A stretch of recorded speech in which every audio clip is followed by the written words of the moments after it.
മരിച്ചു കഴിഞ്ഞാൽ ചെയ്യേണ്ട കാര്യം എന്താണ്, അതേപോലെ എന്താണ് ഗതി എന്ന് ഗരുഡൻ ചോദിക്കുമ്പോൾ മഹാവിഷ്ണു പറഞ്ഞു കൊടുത്താണ്. നേരെ പുനർജന്മ സിദ്ധാന്തം മനസ്സിലായി. അതുകൊണ്ടാണ് പുനർജന്മമുണ്ട് എന്ന് പറയാൻ കാരണം. അപ്പം അതുകൊണ്ടാണ് നേരെ ആൾക്കാർ ചെതയിൽ പോകാൻ പേടിക്കുന്നത്. ആ ചെതയിൽ നിന്ന് അവൻ നേരെ വീട്ടിനകത്തൊക്കെ കയറി വരും.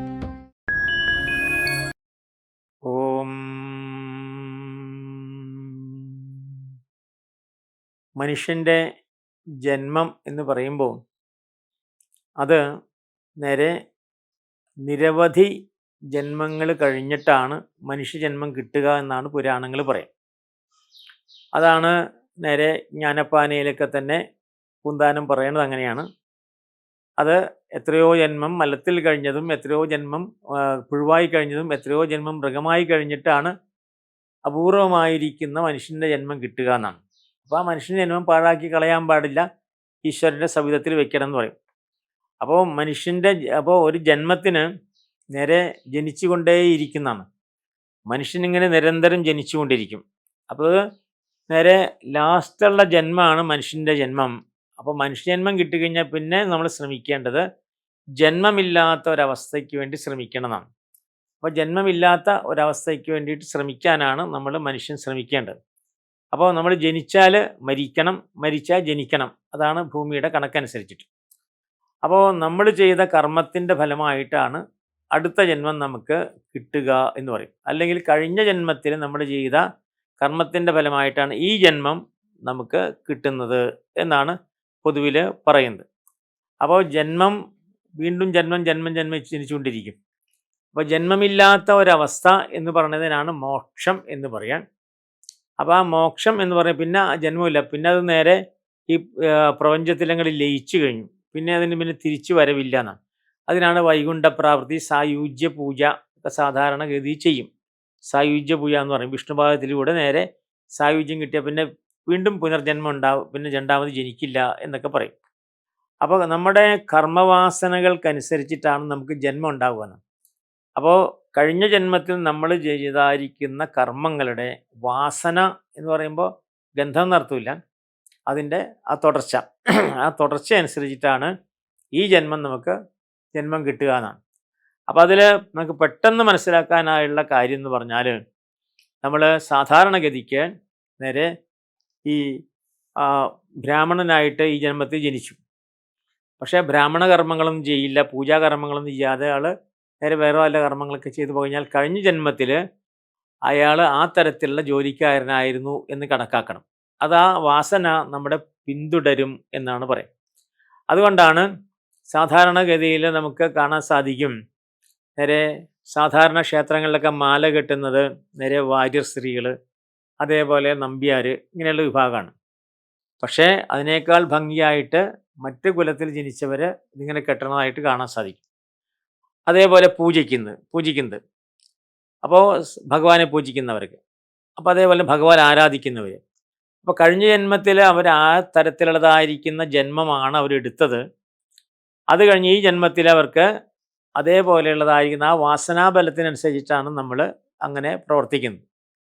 അപ്പോൾ അതാണ് വരിക. അപ്പോൾ അങ്ങനെയാണ് നമുക്ക് ജന്മമായിട്ട് അങ്ങനെ വരും. അപ്പോൾ ഈ ജന്മത്തിൽ നമ്മൾ പാപങ്ങൾ ചെയ്തു കഴിഞ്ഞാൽ അടുത്ത ജന്മത്തിൽ നമ്മൾ അതനുസരിച്ചുള്ളതായിരിക്കണം ജന്മം എടുക്കേണ്ടതായിട്ട് വരും. അതാണ് ഗരുഡപുരാണത്തിൽ പ്രേതകൽപ്പത്തിലൊക്കെ എടുത്തു പറയണതായിരിക്കുന്ന കാര്യം. അപ്പോൾ അങ്ങനെ നമുക്ക് ജന്മങ്ങൾ മുഴുവൻ തന്നെ ആ തരത്തിലാണ് വരിക. അപ്പോൾ അതുകൊണ്ടാണ് കഴിഞ്ഞ ജന്മത്തിൽ മഹാപാപിയായിരിക്കുന്ന ഒരാൾ ഈ ജന്മത്തിൽ ശ്രേഷ്ഠ ജന്മം കിട്ടിക്കഴിഞ്ഞാലും പാപം ചെയ്യും എന്ന് പറയാൻ കാരണം. അപ്പോൾ കഴിഞ്ഞ ജന്മത്തിൽ മോഷ്ടാവായിരിക്കുന്ന ഒരാൾ ഈ ജന്മത്തിൽ സമ്പന്നനാണെങ്കിലും ഈ മോഷ്ടിക്കാനുള്ള ടെൻഡൻസി അയാൾ കാണിക്കും.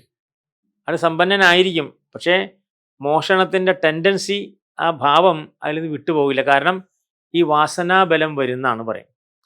അപ്പം അതുകൊണ്ടാണ് നേരെ ഒരു ബന്ധവുമില്ലാത്തതായിരിക്കുന്ന ഒരാൾ, അതായത് കഴിഞ്ഞ ജന്മത്തിൽ നേരെ നിരീശ്വരവാദിയായിരിക്കുന്ന ഒരാൾ ഈ ജന്മത്തിൽ ഈശ്വര കാര്യങ്ങൾ ചെയ്യുന്നതായിട്ട് കാണാം. ഈ ജന്മത്തിൽ ഈശ്വര കാര്യങ്ങളൊക്കെ നല്ലപോലെ ചെയ്ത ആൾ അടുത്ത ജന്മത്തിൽ ചിലപ്പോൾ നിരീശ്വരനായിട്ട് ജനിക്കും.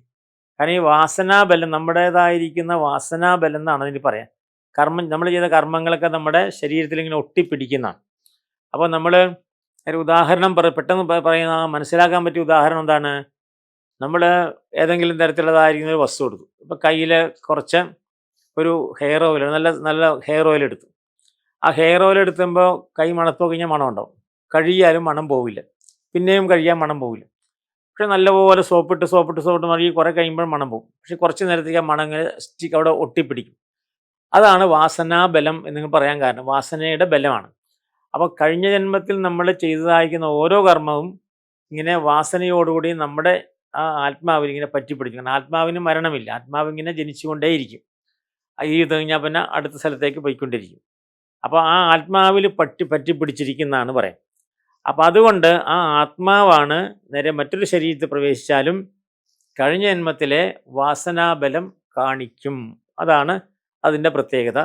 എന്തൊക്കെ തന്നെ പഠിച്ചാലും എന്തൊക്കെ തന്നെ ചെയ്താലും ഈ വാസനാബലം കാണിക്കും എന്നാണ് പറയാം. അപ്പോൾ ആത്മാവിന് നേരെ വാസനാബലം എന്ന് പറയുമ്പോൾ ആത്മാവിനെ കുറിച്ചിട്ട് എന്താ പറയുക? അപ്പോൾ അത് ചോദിക്കും.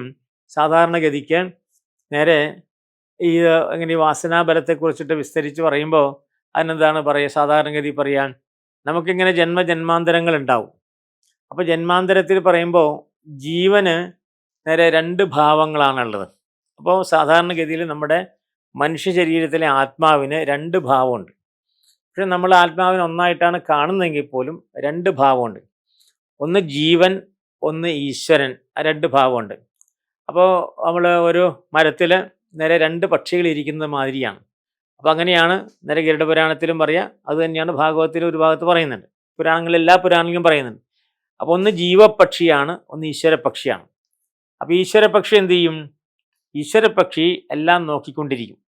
പഴങ്ങളൊന്നും കൊത്തിത്തിന്നില്ല, എല്ലാം ഇങ്ങനെ നോക്കിങ്ങനെ കണ്ടിരിക്കും. ജീവപക്ഷി ആ പഴങ്ങളൊക്കെ തന്നെ കൊത്തിത്തിന്നും, അനുഭവിക്കും, കാഷ്ടിക്കുകയൊക്കെ ചെയ്യും. അത് ഈശ്വരപക്ഷി നോക്കിക്കൊണ്ടിരിക്കുന്ന. അതേപോലെ നമ്മുടെ ഉള്ളിലും ജീവപക്ഷിയുണ്ട്, ഈശ്വരപക്ഷിയുണ്ട്. അപ്പം നമ്മുടെ ഉള്ളിലുള്ളതായിരിക്കുന്ന ഈശ്വരപക്ഷി നേരെ അതാണ് ശുദ്ധ ആത്മാവെന്ന് പറയാം. മറ്റത് നേരെ ജീവപക്ഷിയായിരിക്കുന്ന വാസനാബലത്തോടുകൂടി ആത്മാവാണ്. ആ വാസനാബലത്തോടുകൂടി ആത്മാവിനാണ് ശക്തി കൂടുക. അപ്പോൾ ഈശ്വരപക്ഷി നേരെ സൈലൻ്റ് ആയിട്ടിരിക്കുന്നതുകൊണ്ട് അവനാണ് കർമ്മങ്ങളൊക്കെ ചെയ്യുക. അപ്പോൾ അവന് പഴയ വാസന അവൻ്റെ ശരീരത്തിൽ ഒട്ടിപ്പിടിച്ചിട്ടുണ്ടാവും, അവൻ ചെയ്യും.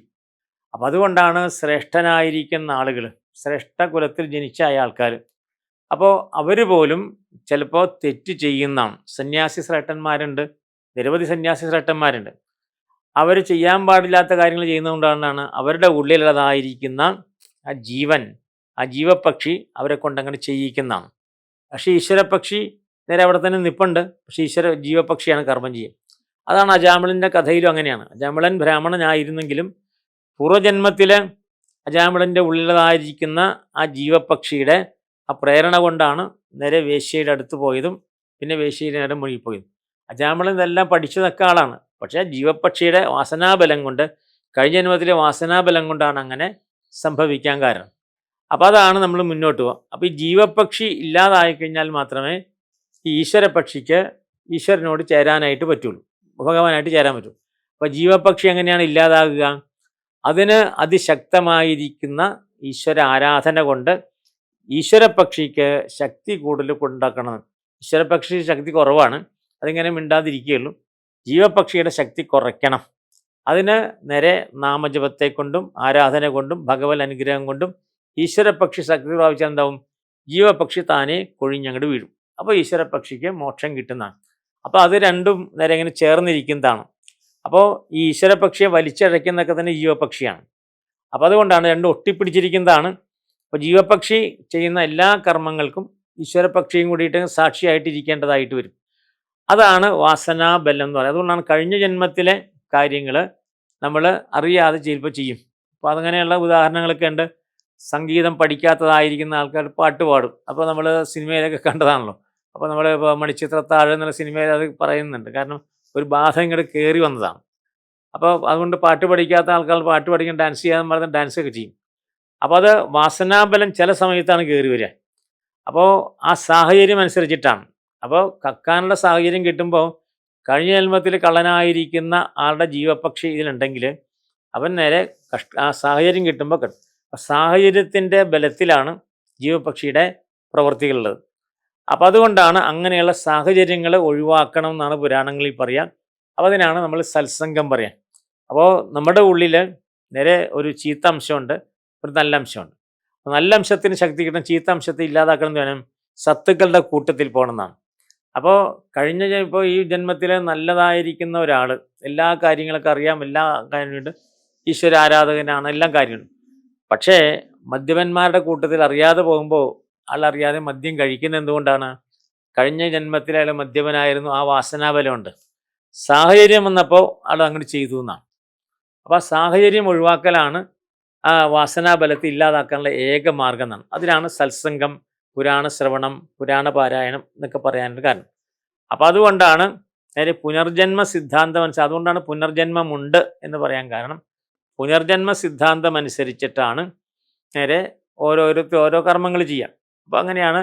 ഇപ്പോൾ നമ്മൾ ജനിക്കുന്ന സാഹചര്യങ്ങളിൽ പോലും നമുക്ക് എന്തുകൊണ്ടാണ് നേരെ ചില കാര്യങ്ങൾ നമുക്ക് ആ ഒരു പാരമ്പര്യം ഇല്ലാതിരുന്നിട്ട് നമുക്ക് ചെയ്യാൻ സാധിക്കുക? കാരണം കഴിഞ്ഞ ജന്മത്തിൽ നമ്മൾ ആ ഒരു വിഭാഗത്തിൽപ്പെട്ട ആളായിരുന്നു. അയാളുടെ ആ വാസനാബലം ഈ ജീവപക്ഷിയായിട്ട് നമ്മുടെ ഉള്ളിൽ ഇങ്ങനെ ഒട്ടിപ്പിടിച്ചിരിക്കുന്നുണ്ട്. അപ്പോൾ അതാണ് നമ്മളെ മുന്നോട്ട് നയിക്കുന്നതാണ്. അതാണ് ഒരു ശരീരത്തിലെ മരത്തിലെ 2 പക്ഷികളിരിക്കുന്നു എന്ന് പറയാനുള്ള കാരണം അതാണ്. ഒന്ന് ജീവപക്ഷി, ഒന്ന് ഈശ്വരപക്ഷി. അപ്പോൾ ജീവപക്ഷി ഇങ്ങനെ ഭക്ഷണങ്ങൾ കഴിക്കും, എല്ലാ കാര്യങ്ങളും ചെയ്യും, കർമ്മങ്ങളൊക്കെ ചെയ്യും.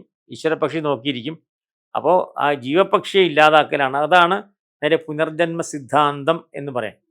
അപ്പോൾ അതെങ്ങനെ എത്രയോ ജന്മം കൊണ്ടാണ് സാധിക്കുക എന്നാണ്. അപ്പോൾ അങ്ങനെ ജന്മമില്ലാത്തൊരവസ്ഥ എന്ന് പറഞ്ഞാൽ എന്താണ്?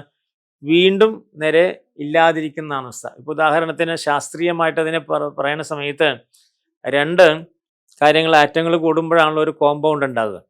2 ആറ്റങ്ങൾ കൂടുമ്പോൾ ഒരു കോമ്പൗണ്ട് ഉണ്ടാവും. അപ്പോൾ സോഡിയവും ക്ലോറിനും കൂടി ചേർന്ന സോഡിയം ക്ലോറൈഡ് ഉണ്ടാവും. അതാണ് ഉപ്പ്. അപ്പോൾ സോഡിയത്തിൽ ഉള്ളതായിരിക്കുന്ന ആ ആറ്റം, ക്ലോറിനുള്ളതായിരിക്കുന്ന ആറ്റം, അത് രണ്ടും കൂടി ചേരും. അപ്പോൾ എന്താവും? സോഡിയം ക്ലോറൈഡായിട്ട് മാറും. അപ്പോൾ അത് നേരെ ആ റിയാക്ടിവിറ്റിയാണ്. അപ്പോൾ അത് റിയാക്ടിവിറ്റി ഇല്ലാതിരിക്കാൻ എന്ത് വേണം? അപ്പോൾ റിയാക്ടിവിറ്റി ഇല്ലാതിരിക്കുകയാണെങ്കിൽ ഓരോ ആറ്റവും അതിനെ ഇനർട്ട് ഗ്യാസിൻ്റെ എന്ന് പറഞ്ഞാൽ അപ്പോൾ ഫിസിക്സിലും കെമിസ്ട്രിയിലൊക്കെ പറയാതാ ഇനർട്ട് ഗ്യാസ് സ്ട്രക്ചറിലേക്ക് വരണമെന്നാണ്. അപ്പോൾ ഇനർട്ട് ഗ്യാസ് എന്ന് വെച്ചാൽ അതിന് ആക്ടിവിറ്റി ഇല്ല, അതിങ്ങനെ മിണ്ടാണ്ടിരിക്കും. ഇപ്പോൾ ഹീലിയം നേരെ ഇനർട്ട് ഗ്യാസാണ്. H2. അപ്പോൾ ഹീലിയം എന്ന് പറഞ്ഞാൽ ഹീലിയം ഒന്നിനോടും ചേരില്ല. അപ്പോൾ അതങ്ങനെ അനങ്ങാതിരിക്കുന്ന വസ്തു ഹീലിയം എന്ന് പറയുന്ന സംഗതി. അപ്പോൾ അതാണ് ഏറ്റവും പറ്റിയ ഉദാഹരണം. പക്ഷേ ഹൈഡ്രജനും ക്ലോറിനും ചേർന്നാൽ നേരെ HCl ഉണ്ടാവും, ഹൈഡ്രോക്ലോറൈഡ് ഉണ്ടാവും. അതേപോലെ സോഡിയം ക്ലോറിൻ ചേരുമ്പോൾ എന്താണ്? കാരണം ഓരോ ആറ്റത്തിൻ്റെയും ചുറ്റിൽ ഉള്ളതായിരിക്കുന്ന ഈ ഓർബിറ്റ്സിൽ നേരെ ഇത്ര ഇലക്ട്രോൺ ഉണ്ടെങ്കിൽ നേരെ അത് ഇനർട്ട് ഗ്യാസ് ആവുന്നതാണ്. അതാണ് 2, 8 അങ്ങനെയാണ് എൻ്റെ കണക്ക് പോവുക. അത് പിന്നെ ശാസ്ത്രത്തിൻ്റെ വിഷയമാണ്. അപ്പോൾ ആ സമയത്ത് അത് ഇനർട്ടായിരിക്കുന്ന, അവൻ ഒന്നുമായിട്ട് ചേരില്ല എന്ന്. അപ്പോൾ എല്ലാ ജീവജാലങ്ങളും എന്ത് ചെയ്യും?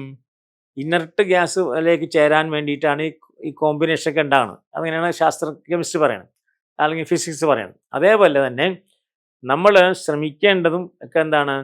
നമുക്കൊരു ഇനർട്ടായിട്ട് തീരണം. വീണ്ടും ഒരു ജന്മമില്ലാത്ത അവസ്ഥയ്ക്കാണ് ഇനർട്ട് ഗ്യാസ് സ്ട്രക്ചർ എന്ന് പറഞ്ഞാൽ. ഒരു ജന്മമില്ലാത്ത അവസ്ഥ, അതാണ് മോക്ഷാവസ്ഥ. പിന്നെ ചേരുന്നില്ല, പിന്നെ ഈശ്വരൻ്റെ അടുത്ത് തന്നെ നമ്മൾ നിൽക്കുന്നു, പിന്നെ ഇങ്ങോട്ട് തിരിച്ചു വരവ് പാടില്ല. അപ്പോൾ അതിന് വേണ്ടിയിട്ടാണ് നമ്മൾ ശ്രമിക്കുക. അപ്പോൾ അതാണ് നേരെ ഇത് നേരെ ജീവത് പക്ഷി നേരെ ഈശ്വര പക്ഷി കയറി പിടിക്കും. കാരണം ഇവന് നേരെ ഇതൊക്കെ നേരെ ഇങ്ങനെ നിർവികാരനാണെങ്കിൽ ഇവന് വികാരമുണ്ട്, അവൻ നേരെ പിടിക്കും. അപ്പോൾ അത് നേരെ ആ പൂർവ്വജന്മത്തിൽ നിന്ന് കിട്ടിയതാണ്, അല്ലാതെ ഇപ്പോൾ കിട്ടിയതല്ല. ഈ ജന്മത്തിൽ കിട്ടണതല്ല, പൂർവ്വജന്മത്തിൽ കിട്ടണതാണ്.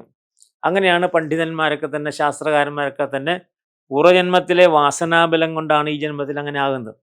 അവർ ജനിച്ചു വളർന്ന സാഹചര്യങ്ങളൊക്കെ വേറെ ആയിരിക്കും.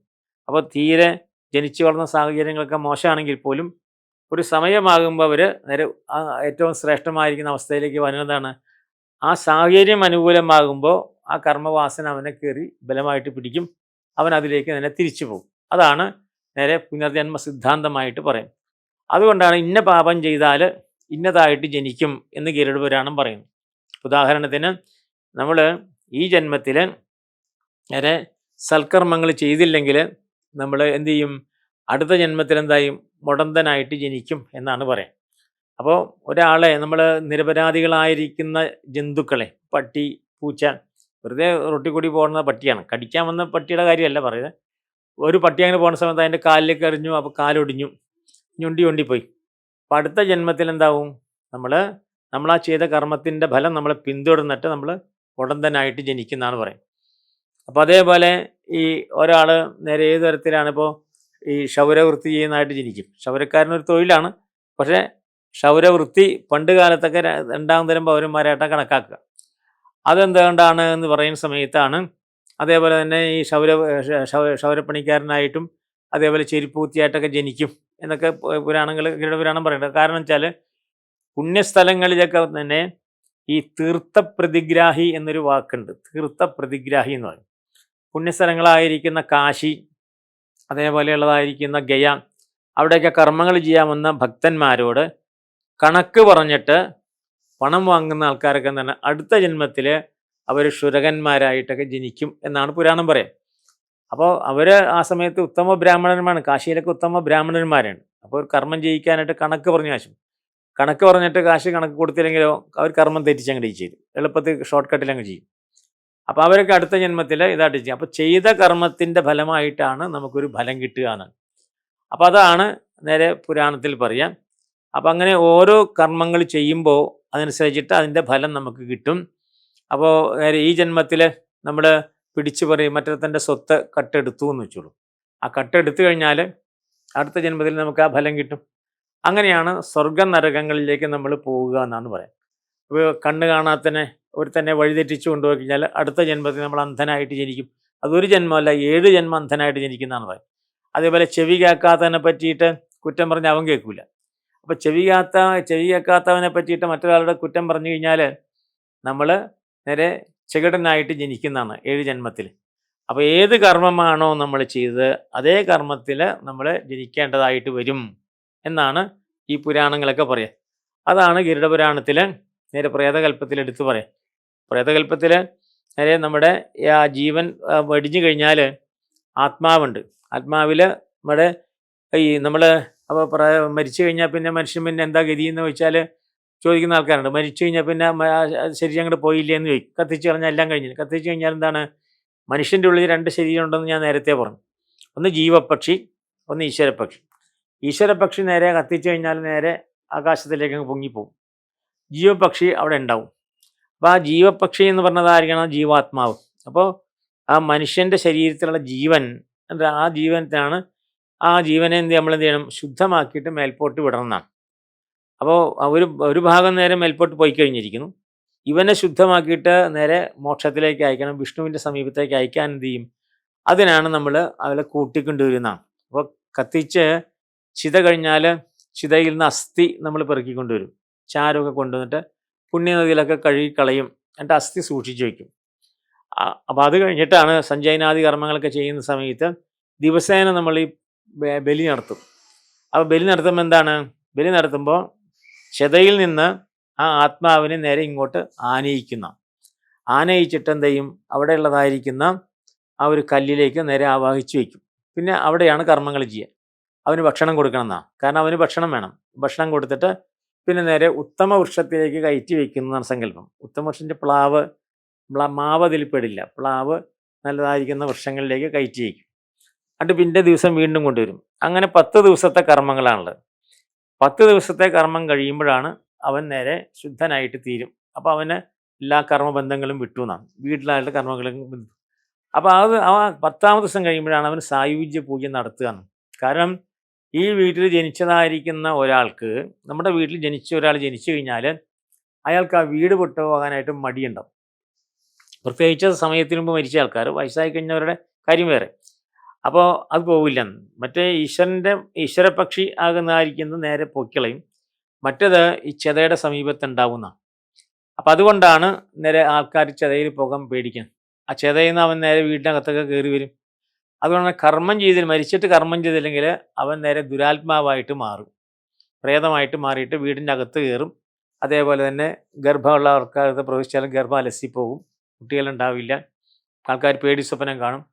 അപ്പോൾ അതാണ് മരണാനന്തര കർമ്മങ്ങൾ ചെയ്യും. മരണാനന്തര കർമ്മത്തിൽ അവനെ വിളിച്ചിട്ട് നേരെ ഇരുത്തി അവനൊരു പീഠം കൊടുക്കും. ആ പീഠത്തിൽ വെച്ച് അവന് ആഹാരം കഴിക്കണം.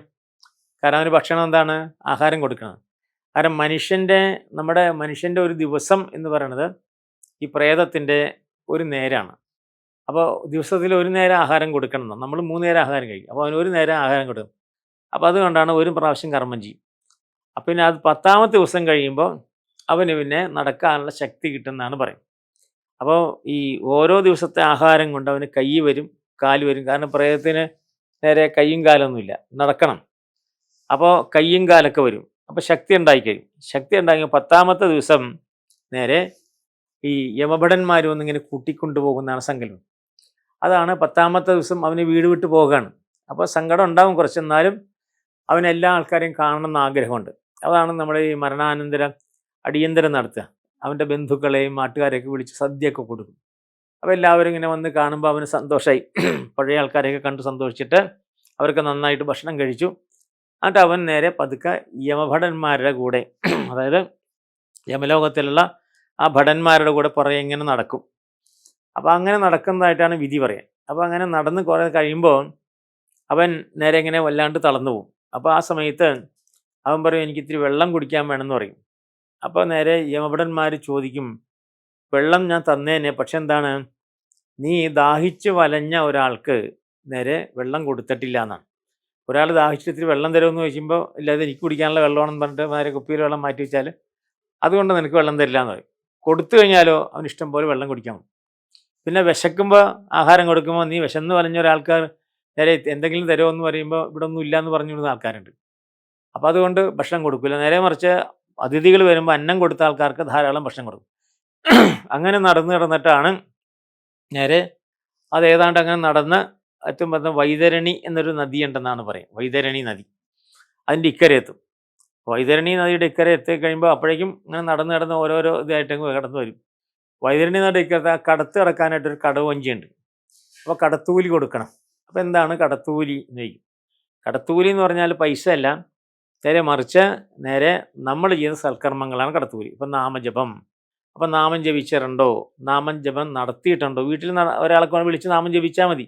അപ്പോൾ അവന് നാമം ചെല്ലാൻ പറ്റില്ല, വേറെ കൊണ്ട് ജപിപ്പിച്ചാൽ മതി. അപ്പോൾ നാമജപം ചെയ്യിച്ചിട്ടുണ്ടോ, പുരാണം കേട്ടിട്ടുണ്ടോ, പുരാണം വായിച്ചിട്ടുണ്ടോ, പുരാണം നേരെ യജ്ഞം നടത്തിയിട്ടുണ്ടോ, അതിൽ സഹകരിച്ചിട്ടുണ്ടോ, അന്നദാനം നടത്തിയിട്ടുണ്ടോ, അങ്ങനെയൊക്കെ ചോദിക്കും. അപ്പോൾ ഇല്ല എന്ന് പറഞ്ഞാൽ എന്ത് പറയും, നീ നേരെ വെള്ളത്തിൽ കൂടി, അപ്പോൾ ചീഞ്ഞളിഞ്ഞ വെള്ളമാണ്, പട്ടികളങ്ങനെ വലിച്ചുകൊണ്ട് പോയി കഴുത്തിൽ കൂടി കെട്ടിയിട്ട് വലിച്ചിങ്ങനെ കൊണ്ടുപോകും. വെള്ളത്തിൽ കൂടി വെള്ളത്തിൽ കൂടി വലിച്ചുകൊണ്ടുപോകും. ചെയ്തെന്ന് പറഞ്ഞാൽ നേരെ വഞ്ചി കയറ്റി നേരെ അക്കരയ്ക്ക് കൊണ്ടുപോകുന്നതാണ്. പാപം കൂടുതൽ ചെയ്തതായിരിക്കുന്ന ഒരാളെ നേരെ കയറ്റണത് തെക്കേ കവാടത്തിൽ കൂടി കയറ്റുന്നതാണ്. അപ്പോൾ അവിടെ യമഭടന്മാരെ അടിച്ചാണ് കയറ്റുക എന്നാണ്. അങ്ങനെ അടിച്ചങ്ങോട്ട് കയറ്റും. പിന്നെ കുറച്ച് പാപം ഉള്ള ആൾക്കാർക്ക് പടിഞ്ഞാറ് ഗേറ്റ്, നല്ല ആൾക്കാർക്കൊക്കെ തന്നെ വടക്കേ ഗേറ്റും കിഴക്കേ ഗേറ്റുമാണുള്ളത്. അങ്ങനെ കയറിയിട്ട് പിന്നെ അവർ ചെയ്ത ലിസ്റ്റൊക്കെ ഇങ്ങനെ ചിത്രഗുപ്ത ഇങ്ങനെ വായിക്കുന്നതാണ്. അപ്പോൾ വായിക്കുമ്പോഴാണ് ഇങ്ങനെ സൽക്കർമ്മങ്ങൾ ചെയ്തു, അപ്പോൾ അതുകൊണ്ട് ഇന്ന കുറേ പാപം ചെയ്തു, അവൻ ഇന്ന നരകത്തിൽ പോട്ടെ എന്ന് പറഞ്ഞ് നരകത്തിലേക്ക് വിടും.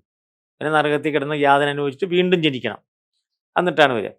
സൽക്കർമ്മം ചെയ്ത ആൾക്കാർ നേരെ സ്വർഗത്തിൽ സുഖം അനുഭവിച്ചിട്ട് വീണ്ടും ജനിച്ചിട്ട് നല്ല നല്ല രാജാതിരാജനായിട്ട് നല്ല സ്ഥലങ്ങളിലൊക്കെ ഇരുന്നിട്ട് വീണ്ടും സുഖം അനുഭവിക്കട്ടെ എന്ന് പറഞ്ഞ് വിധിക്കും.